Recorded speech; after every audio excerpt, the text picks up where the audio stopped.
वो 70 साल का हिसाब मांगते थे, वो 60 साल का हिसाब मांगते थे, वो 50 साल का हिसाब मांगते थे, मगर 1 साल का हिसाब नहीं दे सकते, 5 साल का हिसाब नहीं दे सकते, 10 साल का हिसाब नहीं दे सकते। क्यों? क्योंकि उनके पास हिसाब देने के लिए कुछ है ही नहीं। जी हाँ, नरेंद्र मोदी, भारतीय जनता पार्टी, आरएसएस की बात कर रहा हूं इस देश के अंदर आई त्रासदी की। हालात ये हैं, देश की नई संसद 1 साल नहीं चल पाई और टपकने लगी। राज्यसभा में पानी भर गया और पूरा पोर्टिको पानी से भर गया। टप टप टप नहीं, धार के साथ में ये हमारा राज्यसभा पानी भर रहा है। यह है गुजरात मॉडल, क्योंकि गुजरात के आर्किटेक्ट को, जो मोदी का खास दोस्त था, उसको यह काम दिया गया और उससे करवाया गया था। यह है। इसके बाद राजस्थान, जहां भाजपा की सरकार है, डबल इंजन की सरकार, पहली बार यह हालत हो रही है कि वहां जयपुर में घरों में तमाम जगह पानी भर गया। बेसमेंट पे इतना पानी भर गया कि 3 लोग डूब के मर गए। दिल्ली में हालात बद से बदतर है। वहां आम आदमी पार्टी और भारतीय जनता पार्टी की सरकार, दोनों की मिक्स सरकारें हैं। बावजूद इसके हालात ये हैं, बेसमेंट में अवैध रूप से चल रहे कोचिंग संस्थानों में, तमाम दूसरे और चीजों में लोगों की मौत हो रही है। तो कोचिंग में पानी भर गया, उसकी लाइब्रेरी में, और 3 बच्चे मौत के मुंह में चले गए।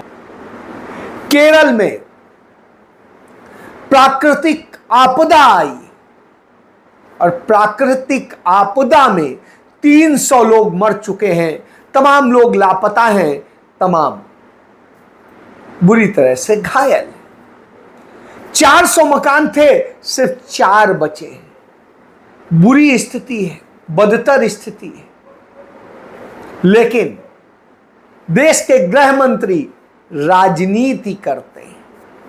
वो कहते हैं कि हमने उन्हें सूचना दी थी, उन्होंने कुछ किया नहीं वहां की सरकार ने, और इस तरह उनके बचाव के लिए क्या करना है इस पर बात करने की बजाय यह बात करते हैं। हालांकि रक्षा मंत्रालय ने काम किया, सेना ने काम किया, स्थानीय प्रशासन ने काम किया और लोगों ने काम किया।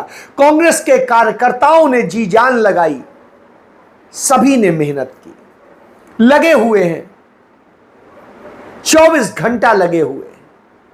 और वायनाड के सांसद रहे राहुल गांधी और उनकी बहन वहां पहुंच जाते हैं, उनके दर्द को साझा करते हैं, उनके साथ मिलते हैं और एक एक चीज का जायजा लेते हैं। और यह नहीं कहते कि यह नहीं हुआ या वह नहीं, कहते हैं कि यह वक्त राजनीति का नहीं है और मैं राजनीति नहीं करूंगा। इस वक्त जरूरत है यहां के लोगों को मदद की, जरूरत है सबको साथ मिलकर खड़े होने की। सबने मेहनत की है, सबने अच्छा काम किया, उनके साथ मिल करके हम यहां बचाने का, हमारे कार्यकर्ता लगे हुए सब, यह होता।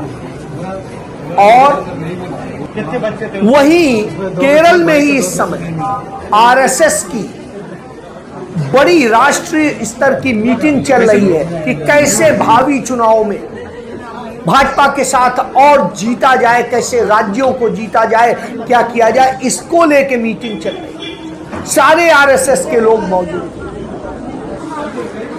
राज्यसभा में उपराष्ट्रपति जो सभापति भी हैं, कहते हैं जगदीप धनखड़ कि आरएसएस राष्ट्रवादी संगठन है, उस पर टिप्पणी करना संविधान का अपमान है। वह राष्ट्र की सेवा में हर समय लगा रहता है, सेवा करता है, समर्पित है।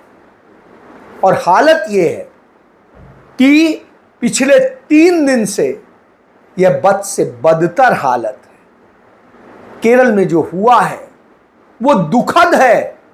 बावजूद इसके आरएसएस का एक व्यक्ति वहां नहीं दिखाई दे रहा है, एक भी व्यक्ति मदद को नहीं आया है, एक भी व्यक्ति, एक भी पदाधिकारी, कोई वहां नहीं खड़ा है, ना भाजपा के लोग, ना आरएसएस के लोग।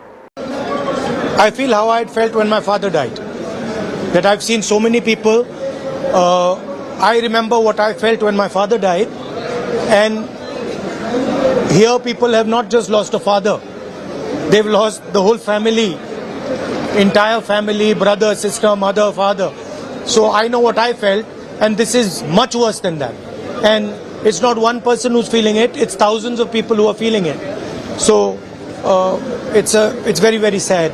And I think we all owe these people respect, affection, and we should all be standing with them. And I'm very proud that a lot of people are standing with the people of Wayanad. In fact, the whole nation's attention is towards Wayanad. Look, I don't think this is the place or the time to talk about political issues. People here require help.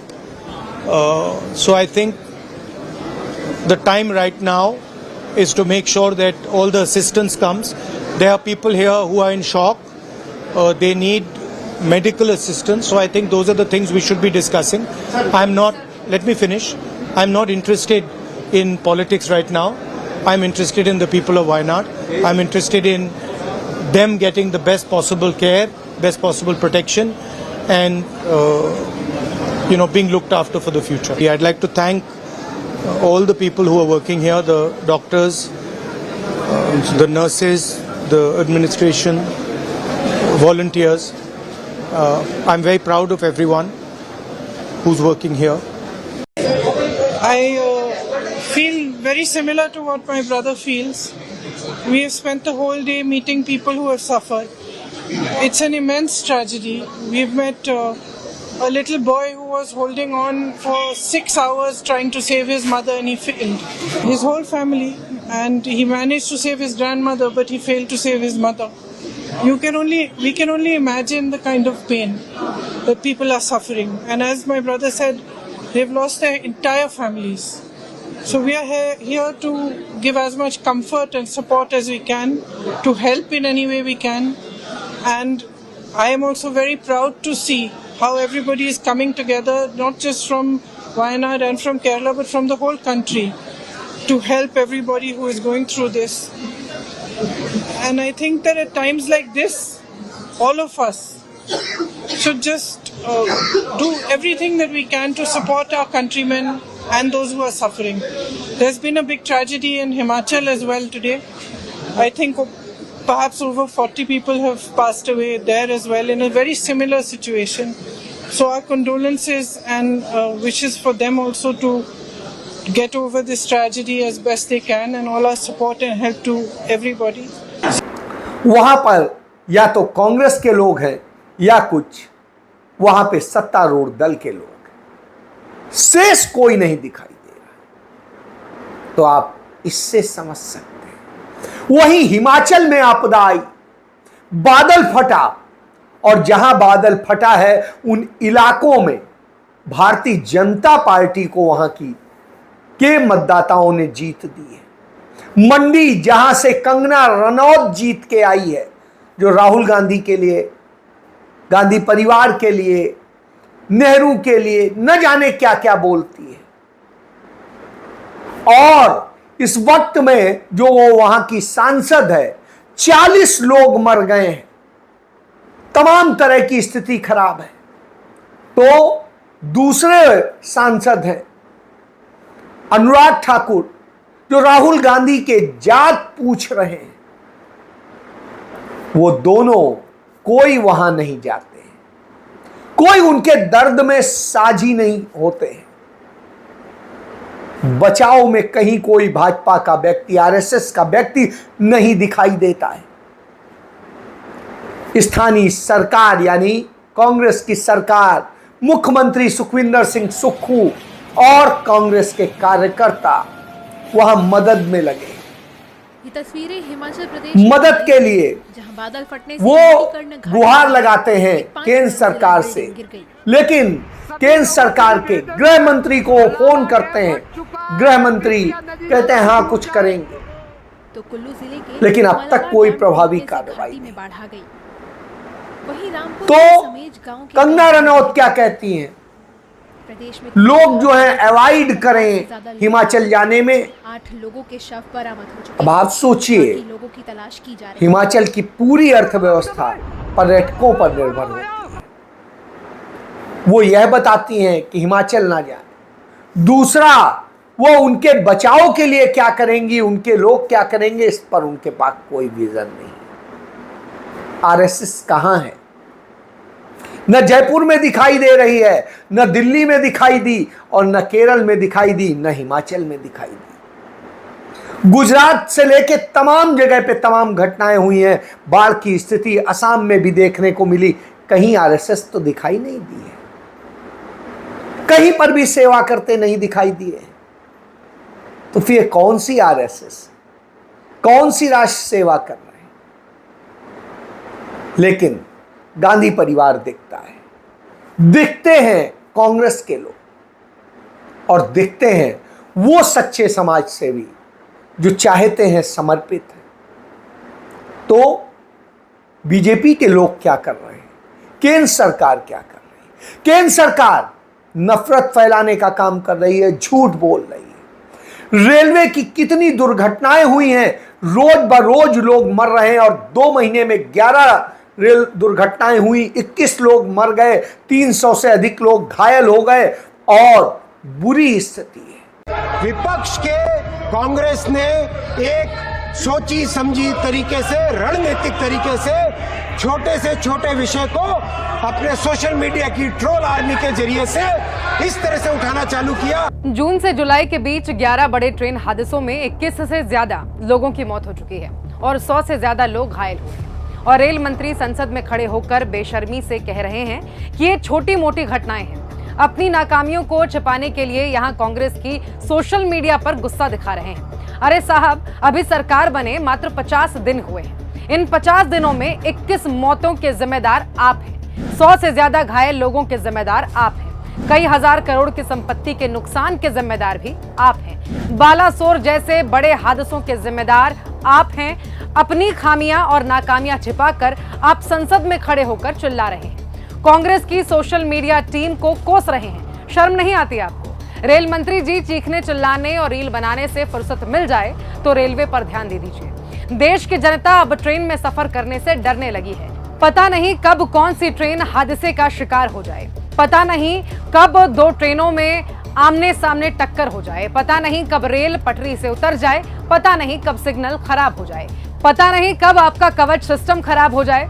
मेरी हाथ जोड़कर आपसे विनती है, आप प्रधानमंत्री की तरह जुमलेबाजी और झूठे प्रचार से बाहर निकलिए। पिछले 10 साल में रेलवे सिस्टम पूरी तरह से बर्बाद हो चुका है। लाखों पद वैकेंसी खाली पड़ी है, जमकर भ्रष्टाचार हो रहा है। आपकी नाकामियों का खामियाजा इस देश की जनता अपनी जान देकर भुगत रही है।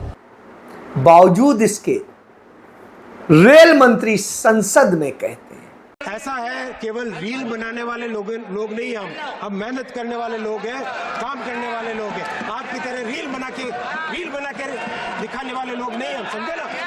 बैठो, बहुत हो गया था, कुछ भी बोल देता है। माननीय अध्यक्ष जी, हाउस का ऑर्डर मिला, ये क्या तरीका है? कुछ भी बीच में बोल देते हैं।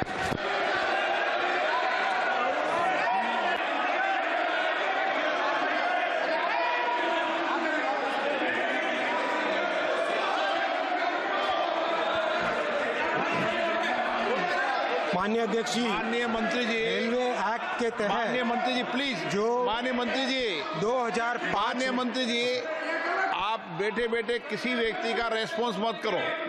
जी माननीय अध्यक्ष, जैसा आपका आदेश, माननीय अध्यक्ष, जैसा आपका आदेश। तो जनता की आवाज आई कि रेल नहीं, रील मंत्री। जनता इसलिए कह रहा हूं कि विपक्ष जनता की आवाज।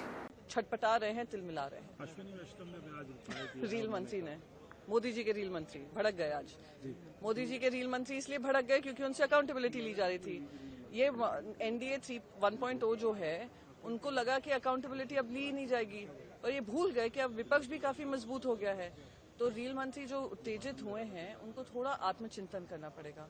पिछले जो रेल मंत्री हुआ करते थे, देश के रेलवे मिनिस्टर्स जो हुआ करते थे, वो ग्लानि महसूस कर रिजाइन करते थे, मॉरल हाई ग्राउंड लेकर करते थे। यहाँ पर ना ग्लानि महसूस होते हैं, वहां पर जाकर लोकेशन पे जाकर शूटिंग होती है, फिर उनकी रील बनती हैं, फिर आप उनका प्रचार करते हैं। तो प्रचार और रील मंत्री से ऊपर उभर कर रेल मंत्री बने और देश को जवाब दें। ट्रेन में सफर करते वक्त कोई व्यक्ति सुरक्षित नहीं महसूस करता है, उसे डर लगा रहता है, पता नहीं कब ट्रेन डिरेल हो जाए, कब क्या हो जाए साहब। लेकिन कोई फिक्र नहीं। नरेंद्र मोदी जब से संसद शुरू हुई है लापता है संसद से।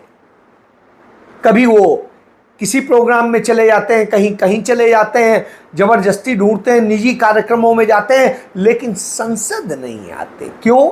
जवाब कोई न पूछे। और इसी तरीके से उनके तमाम मंत्री भागे हुए नजर आते हैं। तो रेल मंत्री ये करते हैं। जब उनके पूर्व सूचना प्रसारण मंत्री यानी अनुराग ठाकुर जाति और धर्म और दूसरे नाम पर नफरत फैलाते हैं, गांधी परिवार पर कीचड़ उछालने का काम करते हैं, तब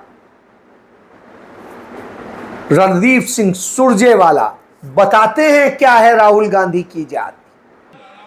कि जब लोकसभा में विपक्ष के नेता, मेरे नेता राहुल गांधी, दलितों, किसानों और मजदूरों के हितों की बात उठाते हैं तो ये हमारी जात पूछवाते हैं। ये आप यहाँ की चर्चा करें सर, जात की चर्चा नहीं, आप यहाँ की बात करें। सर जात जाननी है, आप यहाँ की बात करिए। ओके सर, जात जाननी है तो सोनीपत के खेतों में चिलचिलाती गर्मी में राहुल गांधी जी के साथ धान की पौध लगाते किसान से हमारी जात पूछिए। जात पूछनी है तो आजादपुर मंडी में आंसू बहाते हुए सब्जी वाले रामेश्वर भाई से पूछिए, जिसकी कड़ी मेहनत की जिंदगी का एक हिस्सा बांटने मेरे नेता वहां गए थे। जात पूछनी है तो सुल्तानपुर के जूती गांठने वाले हमारे मेहनतकश रामचेत भाई से पूछिए, जिसके साथ बैठकर उसकी मेहनत का पसीना बांटा था मेरे नेता ने। जात पूछनी है तो अंबाला और चंडीगढ़ के ट्रक ड्राइवरों से पूछिए, जिनकी मुश्किल जिंदगी का सुख और दुख बांटा था हमने। हमारी जात पूछनी है तो कीर्ति नगर के हमारे बड़ई भाइयों से पूछिए, करोल बाग के मैकेनिक भाइयों से पूछिए, जिनकी मेहनत का आकलन महसूस करने और समझने गए थे हमारे नेता।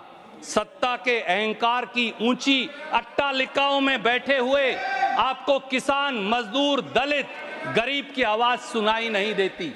काश इनको मैं फिर कहूंगा, ये फिर कहेंगे मेरे आदरणीय बड़े भाई मंत्री जी, दिनकर जी की बात सुन लेते। दोबारा याद दिलाता हूं, मूल जानना बड़ा कठिन है नदियों का, वीरों का। धनुष छोड़कर और गोत्र क्या होता है रणधीरों का। पाते हैं सम्मान तपोबल से भूतल पर शूर, शोर मचा रहे हैं केवल कायर और क्रूर। और वो बड़े अच्छे ढंग से इसे समझा देते हैं।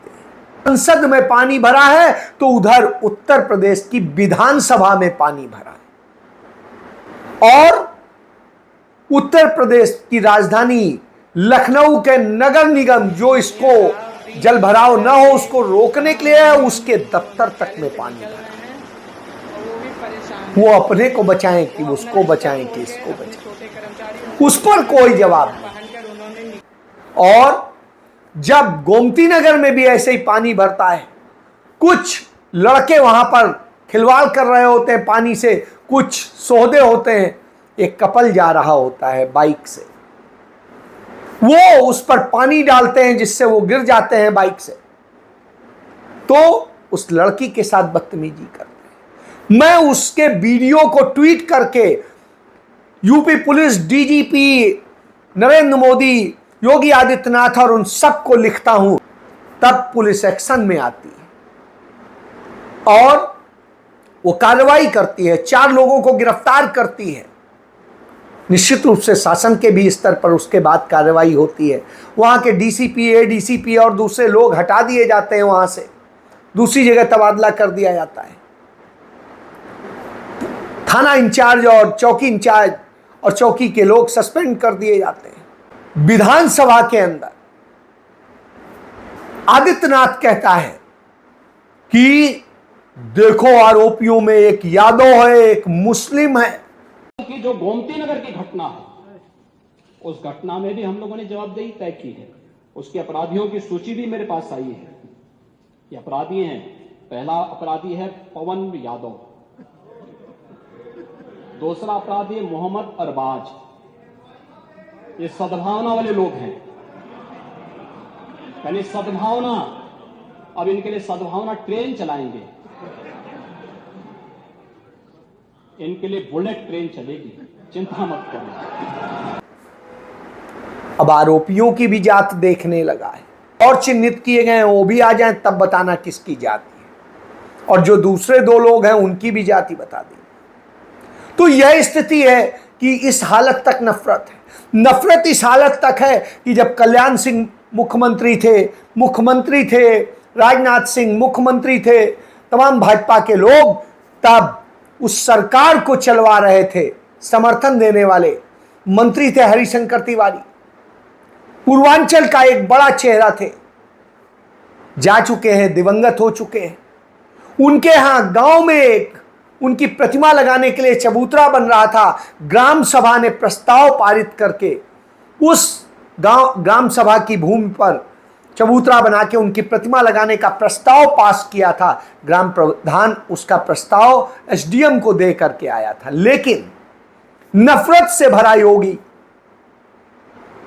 क्योंकि जब हरिशंकर तिवारी जीवित थे तो यह चिंटू की तरह से घूमा करता था, औकात नहीं होती थी सामने जाने की। तो वो उस नफरत के कारण उसको तोड़वा देता है, वो चबूतरा तोड़वा देता है। इतनी नीच स्तर है, आप समझ सकते हैं। और उधर भारतीय जनता पार्टी का स्तर आपको दिखाई दे रहा है। तो छतें टपक रही हैं, संसद में पानी भर रहा है, राजधानी बेहाल है, राज्यों की राजधानियों के बुरे हाल हैं, लोग मर रहे हैं, लेकिन कोई फिक्र नहीं है।